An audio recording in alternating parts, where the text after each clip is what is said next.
Bank খাতে সবচেয়ে বড় লুটেরা এস আলম, শিগগিরই জব্দ করা হবে সম্পদ, জানালো বাংলাদেশ ব্যাংক। প্রভাবশালী অর্থ আত্মসাৎকারীদের তালিকা হচ্ছে, বড় বিনিয়োগে কানাডাকে আহ্বান প্রধান উপদেষ্টার।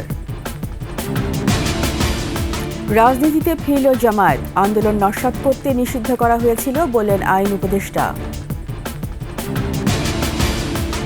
বিএনপির বিরুদ্ধে অপপ্রচার হচ্ছে, অভিযোগ মির্জা ফখরুলের, সতর্ক থাকার আহ্বান।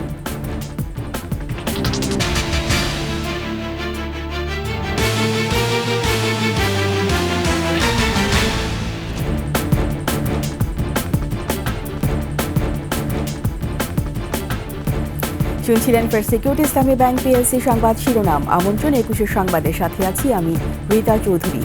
দর্শক, 21 টেলিভিশনের সংবাদ একই সাথে সরাসরি দেখতে পাবেন আমাদের ফেসবুক পেজ www.facebook.com/2124 অনলাইনে। এছাড়া সাবস্ক্রাইব করতে পারেন www.youtube.com/21tv চ্যানেলে। ব্যাংক থেকে অন্তত 2 লাখ কোটি টাকা লুট করেছেন বিতর্কিত ব্যবসায়ী সাইফুল আলম মাসুদ ওরফে এস আলম। এটি পৃথিবীর ইতিহাসের সবচেয়ে বড় ব্যাংক লুটের ঘটনা বলে জানালেন কেন্দ্রীয় ব্যাংক গভর্নর। শিগগিরই এই লুটেরার সম্পদ জব্দ করার কথাও জানান ডক্টর আহসান এইচ মনসুর। পাশাপাশি এস আলম গ্রুপের সম্পদ কেনা বেচা থেকে সবাইকে বিরত থাকার আহ্বান গভর্নরের। মেহেদী হাসানের রিপোর্ট। এস আলমের সম্পদ থেকে সাবধান, কিনলেই ধরা। শিগগিরই এই লুটেরার সব সম্পদ জব্দ করা হবে। তাই এস আলমের সম্পদ ক্রয় বিক্রয়ে সবাইকে সতর্ক থাকার আহ্বান বাংলাদেশ ব্যাংক গভর্নরের। এস আলম গ্রুপের সম্পদ যদি কেউ না কিনে, এই সম্পদগুলো আমাদের ডিপোজিটরদের টাকা ফেরত দেওয়ার জন্য আমরা ব্যবহার করতে চাই। দেশের ব্যাংকিং খাত থেকে ঋণের নামে অন্তত 2 লাখ কোটি টাকা লুট করেছেন বিতর্কিত ব্যবসায়ী সাইফুল আলম মাসুদ ওরফে এস আলম। মার্কিন ডলারে যা 17 বিলিয়ন ডলারেরও বেশি। কেন্দ্রীয় ব্যাংক গভর্নর বলছেন, এটা শুধু বাংলাদেশ নয়, পৃথিবীর ইতিহাসে সবচেয়ে বড় ব্যাংক লুটের ঘটনা। সিস্টেমেটিক ওয়েতে ব্যাংক লুট করা, এটা কিন্তু এই রকমভাবে বিস্তৃত আকারে এবং এত সুপরিকল্পিতভাবে রাষ্ট্রযন্ত্রকে ব্যবহার করে অন্য কোথাও আমি শুনিনি। লুটের টাকা সিঙ্গাপুর সহ বিশ্বের নানা দেশে পাচার করেছেন এস আলম। সপরিবারে ত্যাগ করেছেন বাংলাদেশের নাগরিকত্ব। তবে বাংলাদেশে বিদ্যুৎ কেন্দ্র, সুগার রিফাইনারি, স্টিল মিল, ব্যাংকের শেয়ার, জমিসহ রয়ে গেছে স্থাবর অস্থাবর সম্পদ। এছাড়া আছে 56টি নিবন্ধিত ব্যবসায়ী প্রতিষ্ঠানও। কেন্দ্রীয় ব্যাংকের পরামর্শে এসব প্রতিষ্ঠানের শেয়ার বিক্রিতে এরই মধ্যে নিষেধাজ্ঞা দিয়েছে বিএসইসি। এদিকে লুট হওয়া ব্যাংকগুলো থেকে কোনো আমানতকারীর আমানত খোয়া যাবে না, তাই আতঙ্কিত হয়ে টাকা না তোলার আহ্বান গভর্নরের। আপনারা ওইসব ব্যাংকে টাকা রেখেছেন, একসাথে তুলতে যাবেন না। সবাই যদি তুলতে যান তাহলে কেউ টাকা পাবে না। কাজেই একটু ধৈর্য ধরেন, যাতে আস্তে আস্তে সবাই সময় মতো তাদের টাকাটা আস্তে আস্তে পেতে পারেন। এরই মধ্যে এস আলমের নিয়ন্ত্রণ মুক্ত করা হয়েছে ইসলামী ব্যাংক সহ 4টি ব্যাংক, বাকিগুলো প্রক্রিয়াধীন। মেহেদী হাসান, 21 টেলিভিশন, ঢাকা।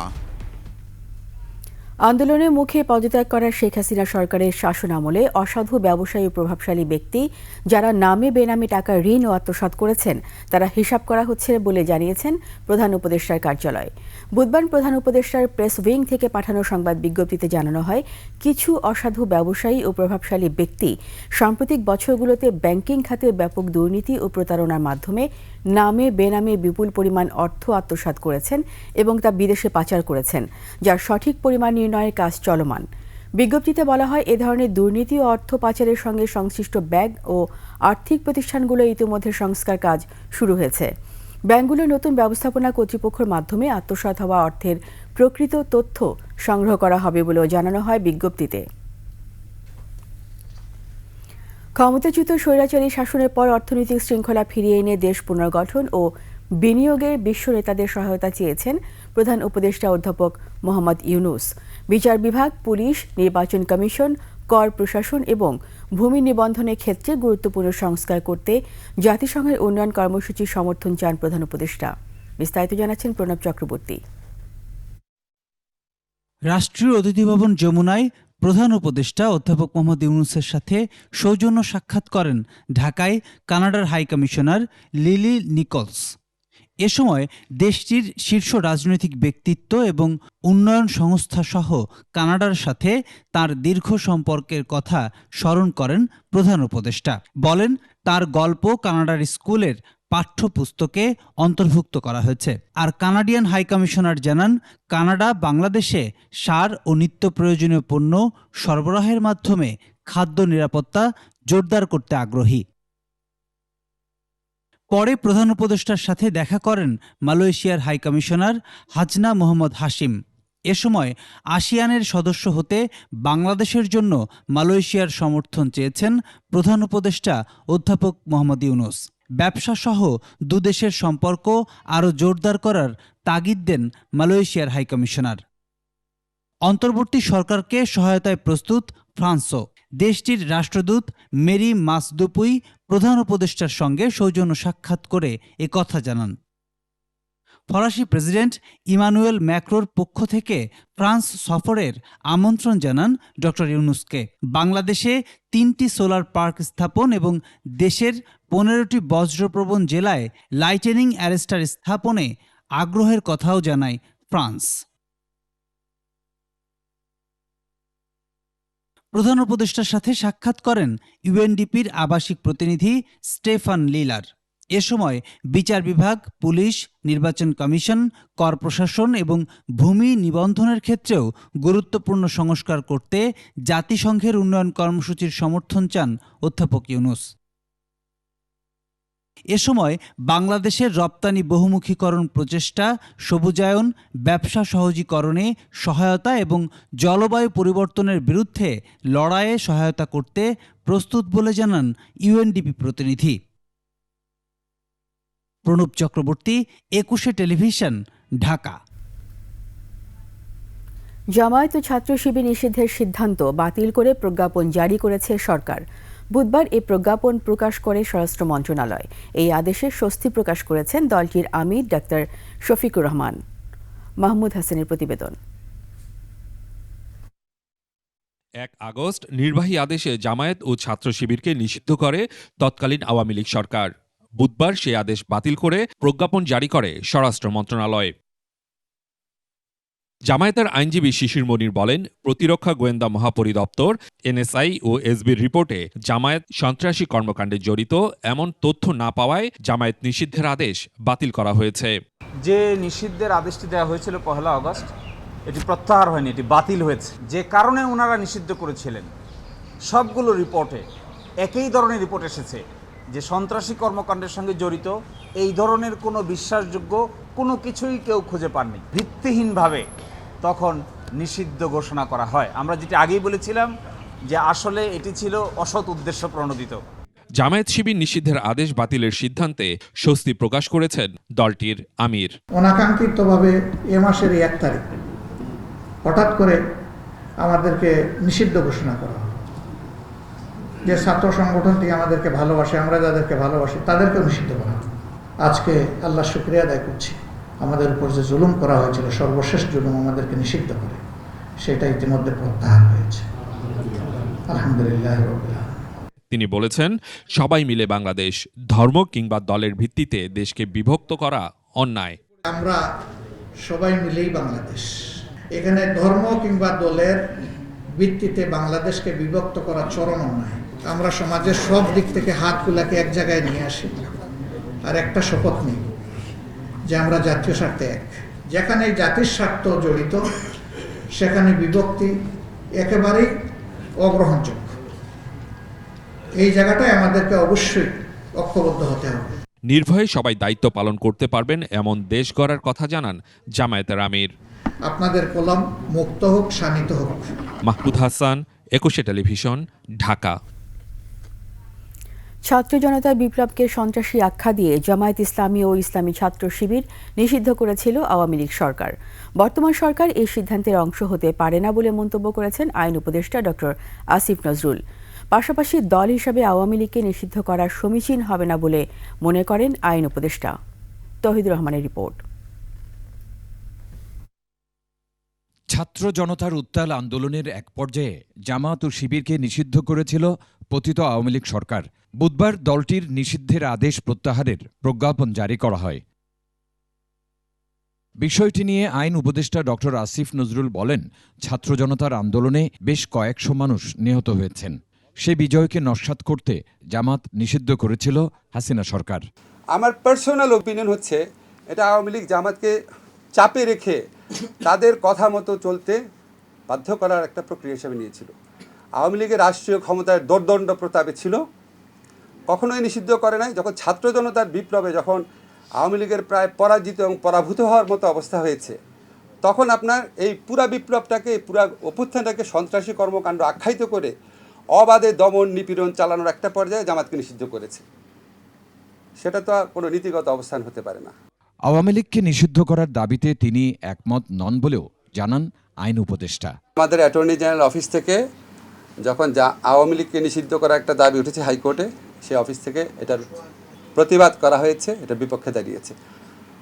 ব্যক্তিগতভাবে আমি মনে করি কোনো রাজনৈতিক দলকে নিষিদ্ধ করার পক্ষে আমি না, আনলেস আপনার যদি একদম সুশক্তভাবে জঙ্গি তৎপরতা, রাষ্ট্রবিরোধী তৎপরতা, কোট আন কোট যে বিভিন্ন পলিটিক্যাল পার্টির রেটরিক হিসাবে ইউজ করে, সেটা না। সত্যিকার অর্থে সেরকম থাকলে তাও প্রচণ্ড সততার সাথে তদন্ত করে দেখে হয়তো এটা করা যেতে পারে। তবে কোনো রাজনৈতিক দল রাষ্ট্রবিরোধী তৎপরতায় জড়িত থাকলে ব্যবস্থা নেওয়া হবে বলেও জানান তিনি। জেনারেল রুল হিসাবে আমাদের সংবিধানে সংগঠন করার স্বাধীনতা আছে। তৌহিদুর রহমান, একুশে টেলিভিশন, ঢাকা। উদ্দেশ্যমূলকভাবে বিএনপি নেতাদের হেয় করার চেষ্টা হচ্ছে বলে অভিযোগ করেছেন দলের মহাসচিব মির্জা ফখরুল ইসলাম আলমগীর। আরও বলেছেন, বিএনপিকে নিয়ে ১-১১ মতো অপপ্রচার চালানো হচ্ছে। ঢালাও মামলা করে আন্দোলনের অর্জন যেন নষ্ট না হয়, সেজন্য অন্তর্বর্তী সরকারকে দ্রুত রাজনৈতিক দলগুলোর সাথে আলোচনার পরামর্শ দেন মির্জা ফখরুল। প্রণব চক্রবর্তীর আরেকটি রিপোর্ট। গুলশানে বিএনপি চেয়ারপারসনের রাজনৈতিক কার্যালয়ে সংবাদ সম্মেলনে বিএনপি মহাসচিব মির্জা ফখরুল ইসলাম আলমগীর জাতীয় স্থায়ী কমিটির সভা হয়েছে, বলেন, সবসময় গণতন্ত্র পুনরুদ্ধারে কাজ করেছে বিএনপি, কিন্তু ১-১১ মতো বিএনপিকে উদ্দেশ্য করেই সুপরিকল্পিত চক্রান্ত করছে একটি গোষ্ঠী। কিছু ফেসবুক দেখলে আমরা একটু ভয় পাই। আরও কিছু দেখি যাদের আপনার কোনোদিন দেখিনি, হঠাৎ করে তারা আপনার মিডিয়াতে ফ্রন্ট পেজে চলে আসছে। তার বক্তব্য, তাদের থিওরি, এগুলো আপনারা প্রচার করছেন। এটা সুস্থ গণতান্ত্রিক প্রক্রিয়ার জন্য খুব আমার কাছে মনে হয় যে খুব একটা আপনার ভালো বিষয় না আর কি। বিএনপির অবদানকে খাটো করার একটা পরিকল্পিত একটা আপনার ক্যাম্পেইন আছে। দেশ জুড়ে ঢালাও মামলা না দিতে আহ্বান জানান বিএনপি মহাসচিব।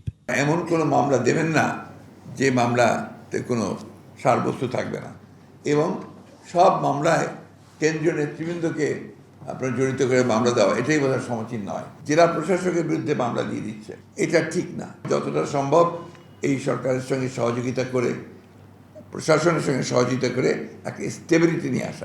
অন্তর্বর্তী সরকারকে দ্রুত রাজনৈতিক দলগুলোর সাথে আলোচনার পরামর্শ দেন মির্জা ফখরুল। তারা কয়েকটা কমিশন করছেন, আমি আশা করব যে সেই কমিশনগুলো কাজ করবে, কিন্তু রিফরমেশনের জন্য তাদেরকে রাজনৈতিক দলগুলোর সাথে আলোচনা করে প্রয়োজনীয় কিছু কমিটি করে তাদেরকে দ্রুত করা উচিত বলে আমি মনে করি। এবছর বিএনপির প্রতিষ্ঠাবার্ষিকী আয়োজনের সকল অর্থ বন্যার্তদের ত্রাণ সহায়তা হিসেবে দেওয়ার কথাও জানান বিএনপি মহাসচিব। অর্থটা আমরা আমাদের ত্রাণ তহবিলে দিয়ে দেব। প্রণব চক্রবর্তী, একুশে টেলিভিশন, ঢাকা। গণ অভ্যুত্থানের চূড়ান্ত মুহূর্তে শেখ হাসিনার দেশত্যাগের বিষয়ে জানতেন না বলে জানিয়েছেন সেনাপ্রধান ওয়াকারুজ্জামান। তবে ওই সময় দেশত্যাগ না করলে অনাকাঙ্ক্ষিত হত্যার মতো ঘটনার আশঙ্কা ছিল বলেও জানান তিনি। উত্তর আমেরিকা ভিত্তিক নাগরিক টেলিভিশনকে দেওয়া টেলিফোন সাক্ষাৎকারে এসব কথা বলেন সেনাপ্রধান। সাক্ষাৎকারের সংস্কারের পক্ষে গুরুত্ব আরোপ করে বলেন, ১৬ বছরের জঞ্জাল ১৬ দিনে মিটবে না, তবে ১৬ মাসে মেটানো গেলে তা হবে ভালো কাজ। বিস্তারিত জানাচ্ছেন আদিত্য মামুন। উত্তর আমেরিকা ভিত্তিক নাগরিক টেলিভিশনের সাথে টেলিফোন সাক্ষাৎকারে সমসাময়িক নানা প্রসঙ্গে কথা বলেন সেনাপ্রধান জেনারেল ওয়াকারুজ্জামান। প্যানিক সৃষ্টি করা যাবে না, অবশ্যই যারা যারা দোষী তাদেরকে খুঁজে বের করে শাস্তি দিতে হবে। জবাব দেন ছাত্র জনতার অভ্যুত্থান ও শেখ হাসিনার দেশত্যাগ নিয়ে প্রশ্নের। প্রথম কথা হচ্ছে যে আমি তো পলিটিক্যাল পার্টিগুলোর সাথে ডিসকাশন করছিলাম, তখন আমাকে somebody said যে উনি তো চলে যাচ্ছে, উনি is on the runway, he has taken off. এটা আমি জানতাম না যে that she is leaving the country. তারপরেও আমি মনে করি যে থাকলে তখন ওনারা লাইফ রিস্ক হতে পারতো। এই ইস্যুস গুলো আছে। এখন ডেফিনেটলি কেউ চাবে না যে একজনের এক্সট্রা জুডিশিয়াল কিলিং হোক। পরিস্থিতি অত্যন্ত ভোলাটাইল ছিল। ক্ষমতাচ্যুত সরকারের রেখে যাওয়া জঞ্জাল কিভাবে সারিয়ে তোলা সম্ভব সে বিষয়ে কথা বলেন তিনি। 16 বছরের জঞ্জাল 16 দিনে মিটবে না, 16 মাসে যদি আমরা মেটাতে পারি সেটা অবশ্যই একটা বড় ভালো। ব্যুরোক্রেসির মধ্যে সমস্যা, পুলিশের মধ্যে সমস্যা, সব দিকেই সমস্যা। তো এগুলোকে একটু সময় দিতে হবে, এই সরকারকে সময় দিতে হবে। অপতথ্য রোধে গণমাধ্যমের দায়িত্বশীল ভূমিকা প্রত্যাশা করেন সেনাপ্রধান। অনেক মিস ইনফরমেশন চলছে, যত সংবাদ তারা পায়, আমার দেখা মতো 90-95% হচ্ছে এগুলো মিথ্যা। সত্যের সাথে মিথ্যাকে মিশ্রিত করে এই সমস্ত সংবাদ পরিবেশন করা হয়। এই কারণে মানুষের একটা ভুল ধারণার সৃষ্টি হয়, যেটা সমীচীন না। তাদেরকে ধৈর্য ধরতে হবে এবং প্রকৃত ঘটনা জানতে হবে। শেখ হাসিনার আমলে সেনাবাহিনীতে নিয়োগ পাওয়া অনেকের বিরুদ্ধে অভিযোগ উঠেছে। তাদের বিরুদ্ধে তদন্ত অনুসারে পদক্ষেপ নেওয়া হবে বলে জানান তিনি। ইনকোয়ারিতে দোষী সাব্যস্ত হলে অবশ্যই অ্যাকশন নেওয়া হবে। মেনি ইস্যুস যেগুলো আস্তে আস্তে ইনকোয়ারি হচ্ছে, ইনকোয়ারি টেক সাম টাইম। প্রমাণ না হলে কারো বিরুদ্ধে কোনো অ্যাকশন নেওয়া যায় না। দেখা যাক, এটা আমাদের বেশ কিছু জিনিস আছে যেগুলো করতে হবে। আনসারের বিশৃঙ্খলা নিয়েও কথা বলেন ওয়াকারুজ্জামান। ওটা তো আমরা অ্যাকশন নিয়েছি, 9 ডিভিশন কাজ করেছে এবং আনসারদের নিবৃত্ত করেছে। সার্বিক সংস্কারের উপরেও গুরুত্ব আরোপ করেন সেনাপ্রধান। আমি আশাবাদী সবাই একসাথে যদি কাজ করি তাহলে সংস্কার করা সম্ভব হবে এবং আমরা একটা সুন্দর গণতান্ত্রিক প্রক্রিয়া আমরা যেতে সম্ভব হবে। আমিও তাদের সাথে আছি, কাজ করছি, এই সরকারকে সাহায্য করছি। ইনশাআল্লাহ আমরা সেই লক্ষ্যে যেতে হবে, কারণ এখান থেকে ফেরত যাওয়ার আর কোনো অবকাশ নাই আমাদের। এমন সময়ে সবাইকে ধৈর্য ধরার আহ্বানও জানান তিনি। ইনশাআল্লাহ এই সরকার এগুলো আস্তে আস্তে সামাল দিয়ে উঠবে। আদিত্য মামুন, 21 টেলিভিশন, ঢাকা। গেল 16 বছরে গোপালগঞ্জ সহ বৃহত্তর ফরিদপুর অঞ্চল থেকেই আনসার বাহিনীতে নিয়োগ দেওয়া হয় 29,000। সচিবালয়ের ঘেরাও ও নাশকতার সাথে আনসারের এই সদস্যরাই জড়িত। নেপথ্যে থেকে কলকাঠি নাড়ছেন আনসারের সাবেক মহাপরিচালক মেজর জেনারেল AKM আমিনুল হক। সাবেক সেনা কর্মকর্তা ও বৈষম্য বিরোধী ছাত্র আন্দোলনের সমন্বয়করা এমনটাই মনে করছেন। বিস্তারিত জানাচ্ছেন দীপু শিকদার। চাকরি জাতীয়করণের দাবিতে রোববার সচিবালয় ঘেরাও করে আনসারের একদল সদস্য। বৈষম্য বিরোধী ছাত্র আন্দোলনের 3 সমন্বয়ক নাহিদ ইসলাম, হাসনাত আবদুল্লাহ ও সার্জিস আলমকে অবরুদ্ধ করে তারা। ছাত্র জনতার উপর হামলাও চালানো হয়। পরে সেনাবাহিনীর হস্তক্ষেপে মুক্ত হন সমন্বয়করা। সহিংসতার ঘটনায় রাজধানীর 4 থানায় মামলা হয়। গ্রেফতার 375 আনসার সদস্যকে কারাগারে পাঠানোর নির্দেশ দেন আদালত। তথ্য অনুযায়ী ক্ষমতাচ্যুত শেখ হাসিনার আমলে গেল 16 বছরে 42,000 আনসার সদস্য নিয়োগ পান। এদের মধ্যে 29,000ই বৃহত্তর ফরিদপুর অঞ্চলের, বাকিরা অন্য সব জেলার। বৃহত্তর ফরিদপুর অঞ্চল থেকে নিয়োগ পাওয়া আনসার সদস্যরাই দেশকে অস্থিতিশীল করতে রোববার মাঠে নামে। নানা পক্ষ থেকে উস্কানি পেয়ে বন্যা পরিস্থিতির মধ্যেই তাদের আন্দোলনে নামানো হয় বলে মনে করেন সাবেক এই সেনা কর্মকর্তা। একটা বাহিনীতে যদি লোক নিয়োগ করতে হয়, সেটা সারা দেশ থেকে যোগ্যতার ভিত্তিতে, তার শারীরিক যোগ্যতা, তার শিক্ষাগত যোগ্যতা, তার অন্যান্য যে সমস্ত যোগ্যতা সেট করা থাকে, সেগুলো এতগুলো তো একটা ডিস্ট্রিক্ট থেকে কোনোভাবেই পাওয়ার কথা না। এই অঙ্গীভূত আনসার বাহিনী আকণ্ঠ দুর্নীতিতে নিমজ্জিত তারা। এবং এই বাহিনী রিসেন্টলি যেই গত পরশুদিন যেই আন্দোলন তারা করলো, যে বিদ্রোহ করলো, এরাই সেই সময়কার ডিজি আনসার আমিনুল হক, তার প্রত্যক্ষ এবং পরোক্ষ প্ররোচনায় এই যে গত যে আনসার বিদ্রোহের ঘটনা হলো, এটা তারই প্ররোচনা হয়েছে এবং এতে বাইরের রাজনৈতিক সংশ্লিষ্টতাও আছে। বৈষম্য বিরোধী ছাত্র আন্দোলনের অন্যতম সমন্বয়ক সার্জিস আলম মনে করেন, রোববারের ঘটনায় আনসারের সাবেক মহাপরিচালক AKM আমিনুল হকের ইন্ধন থাকতে পারে। তারা যে অ্যাটাকটা করেছে এটা তো উদ্দেশ্যপ্রণোদিতভাবে, এবং এটার মাধ্যমে যেন আমাদেরকে পুরো রাষ্ট্রকে আরেকটি অস্থিতিশীল অবস্থায় ফেলা যায়, এটি ছিল তাদের উদ্দেশ্য। তার দিকে আমাদের সন্দেহ রয়েছে, কিন্তু সে যদি এটার সাথে জড়িত হয় আমরা তদন্ত আবেদন জানিয়েছি, হলে তাকে যেন উপযুক্ত শাস্তি হয় সেটিও আমরা দাবি জানিয়েছি। সাবেক সেনা কর্মকর্তা আহসানুল্লাহ মনে করেন, আনসার বাহিনীতে সংস্কার জরুরি। শুধু এই আনসার বিদ্রোহ না, এই সরকারকে নস্যাৎ করার জন্য আরও বিভিন্ন গোষ্ঠী নানা তৎপরতা পিছনে চালিয়েছে এবং ওরা সামনে অব্যাহত রাখবে। তাদের বিদ্রোহের পিছনে কারা ইন্ধন জুগিয়েছে, কারা তাদেরকে নতুন নতুন পোশাক দিয়েছে, এগুলো সরকারকে বের করে তাদের বিরুদ্ধে কঠোর শাস্তিমূলক ব্যবস্থা গ্রহণ করতে হবে। আইনেরও সংস্কার করতে হবে, এই আনসারের আইনের, বিকজ এমন আইন করতে হবে যাতে তারা ভবিষ্যতে বিদ্রোহ করলে তাদের বিরুদ্ধে শক্ত শাস্তিমূলক ব্যবস্থা গ্রহণ করা যায়। শেখ হাসিনার আমলে কে কোন প্রক্রিয়ায় আনসারে নিয়োগ পেয়েছেন তাও খতিয়ে দেখার আহ্বান জানান তারা। দীপু শিকদার, একুশে টেলিভিশন, ঢাকা। নিচ্ছি সংবাদ বিরতি। যখন ফিরব তখন অন্যান্য খবরের সঙ্গে আরও থাকবে। বন্যায় মৃতের সংখ্যা বেড়ে ৩১, প্রত্যন্ত এলাকায় মিলছে না পর্যাপ্ত ত্রাণ। আবার আমন্ত্রণ একুশের সংবাদে।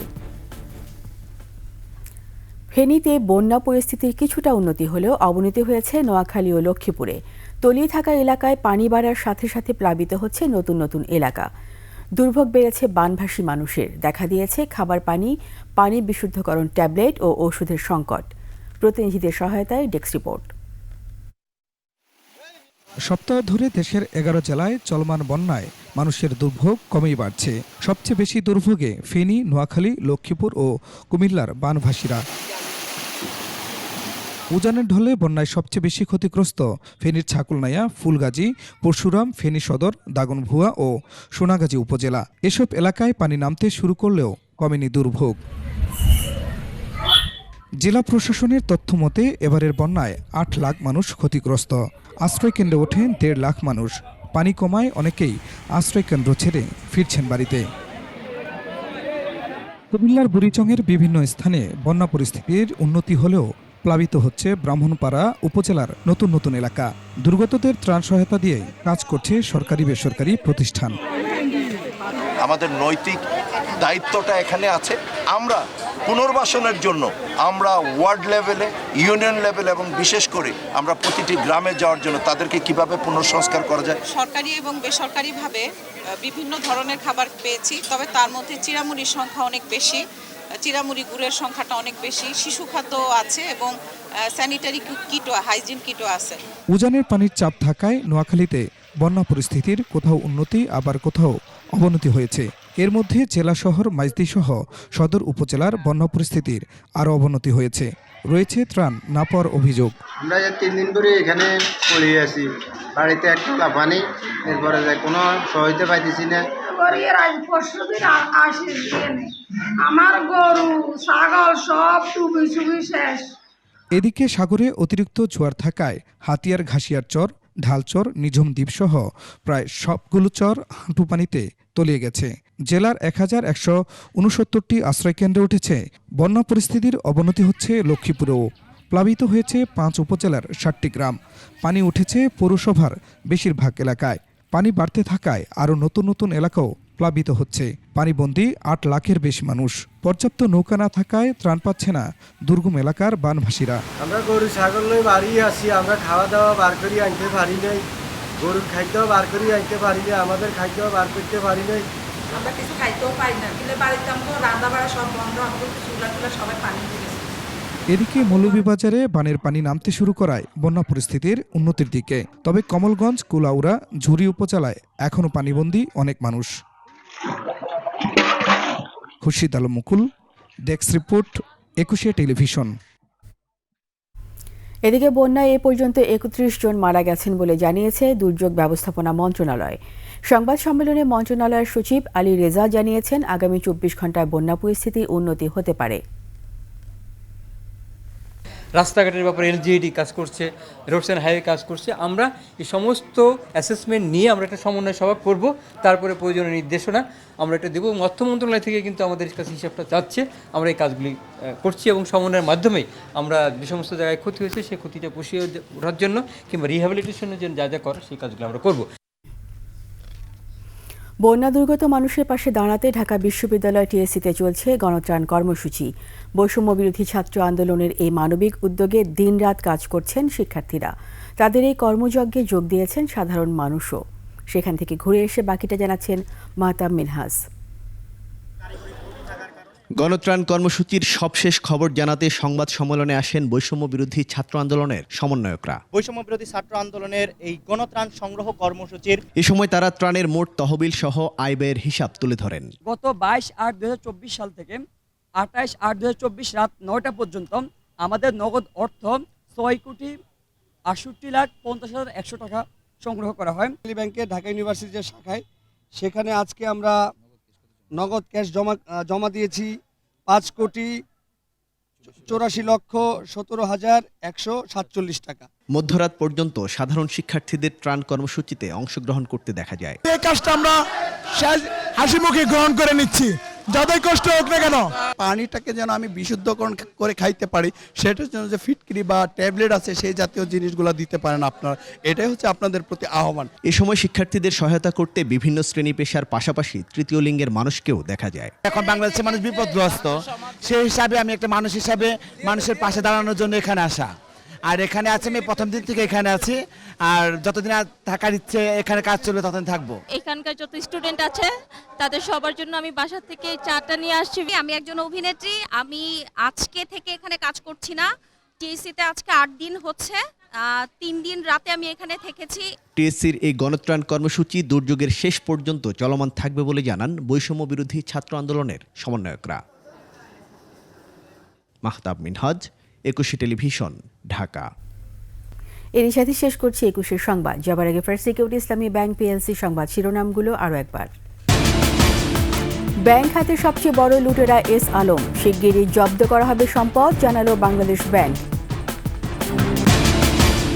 প্রভাবশালী অর্থ আত্মসাৎকারীদের তালিকা হচ্ছে, বড় বিনিয়োগে কানাডাকে আহ্বান প্রধান উপদেষ্টার। রাজনীতিতে ফিরল জামায়াত, আন্দোলন নস্যাৎ করতেই নিষিদ্ধ করা হয়েছিল বললেন আইন উপদেষ্টা। বিএনপি বিরুদ্ধে অপপ্রচার হচ্ছে, অভিযোগ মির্জা ফখরুলের, সতর্ক থাকার আহ্বান।